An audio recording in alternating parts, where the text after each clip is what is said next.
move on to The Penthouse from 1989, which is a TV movie.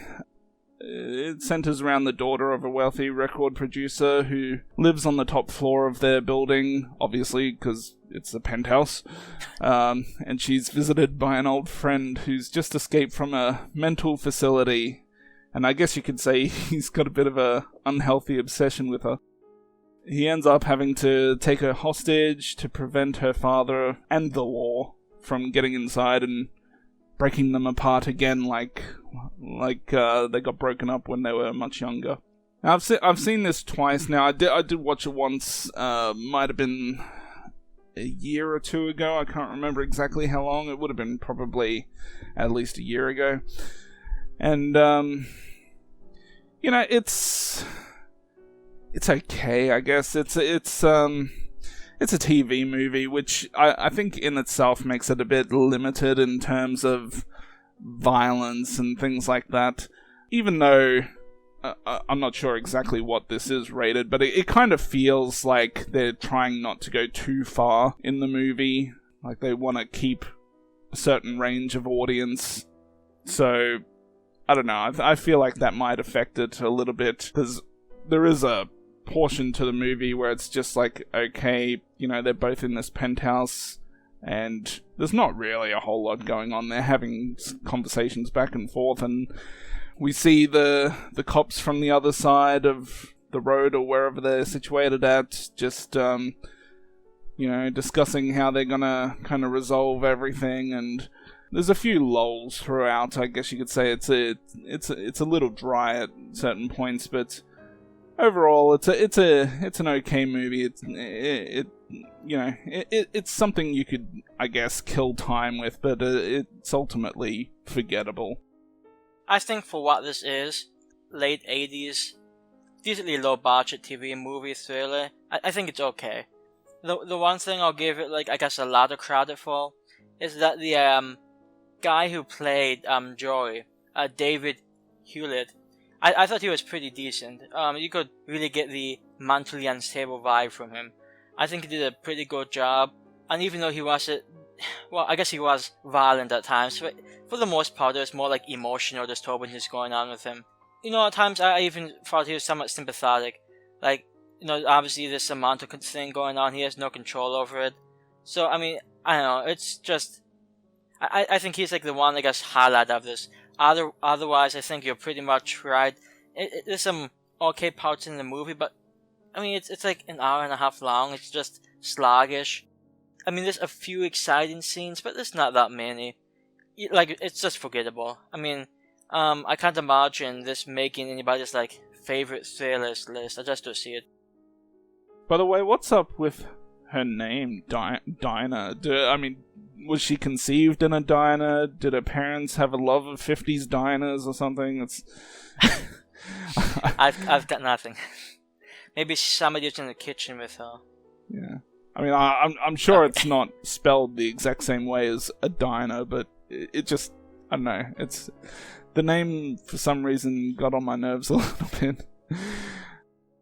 I also say this. I sort of liked. You sort of expected it to go the route of, hey, maybe the more aggressive route will fail and they have to listen to the negotiator, and maybe quote unquote maybe more happier. But it went a sort of route where they, past a certain point, they ignored the negotiator's advice and just went full blown, hey, let's go shoot this guy. Which I thought, I wasn't necessarily expecting that. So I thought, it's not an amazing twist, but I thought it was a little interesting. Apparently it was also based off a novel. Oh, okay. Yeah, he's a bit slick in the beginning with how he escapes from the mental facility and how he sneaks inside the hotel or whatever you call it. But the one thing that I kept thinking of was, obviously, it's the father who would have a concern with him being there, and with him being locked up in a mental facility. I'm assuming that her father, hasn't. I don't know. Maybe has told the people at the building, if this person with this name comes around, don't let them in. But if that was the case, I assume he would have also shown the security like a picture of him or something. But so it to me, it didn't make a whole lot of sense that he would have to be so sleuthy with getting into the hotel, because he could have just said, "This is my name, can you ask her to, if she'll let me up?" Because she seemed quite excited to see him. Yeah, I sort of wonder, given the guy's mental instability. So, I mean, what I got was, the guy was only in the mental institution for 3 years. Like, 3 years before the event of the movie, he killed a woman or something like that. So, by that point, he had long lost touch with, Dinah and the family. I'm sort of wondering, maybe because of his mental issues, if he thinks the father had something to do with him being either captured or maybe just driven away. So, I don't know, I feel like he probably suspects the father's, like, part of some conspiracy to keep him away from the daughter. Well, he probably was. Oh, yeah. I mean, understandably so, to be fair. Yeah. I'm fairly certain when he was talking to the father, and the father seemed to know that he was in the mental facility, because he was saying, you know where I'm supposed to be, or something like that. So it sounds like he did have some involvement, or at least he knew that he was locked away there. Yeah, I guess I'm just somewhat surprised that Dowdy would hear about it somewhere, like even in a newspaper or something.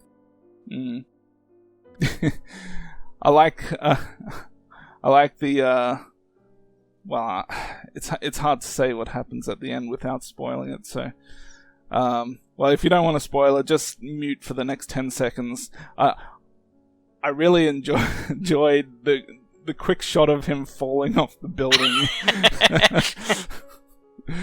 It's just funny. I tend to laugh a lot when I see people fall off buildings like that. There's another equally funny one, actually, even way more funnier. There's this movie, it was one of the Anna Nicole Smith sexy thriller type movies. I'm trying to remember the name now. But I did review it. It wasn't Skyscraper, it was the other one. Anyways, in that particular movie, right at the end, she like throws a CD at the guy's face, and and he does this epic fall off a bridge or something. It's fucking hilarious. Actually, I think I should have rated that movie a little higher now looking back at it, but that was pretty funny. Anyways, back to this movie. I had an okay time with it.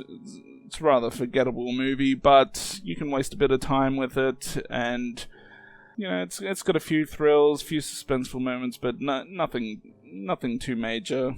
Like you said, there's an okay performance from its lead, from the guy, and I mean Robin Givens. She's a pretty attractive young girl at that time, so there's certainly a couple reasons to give it a go, I guess.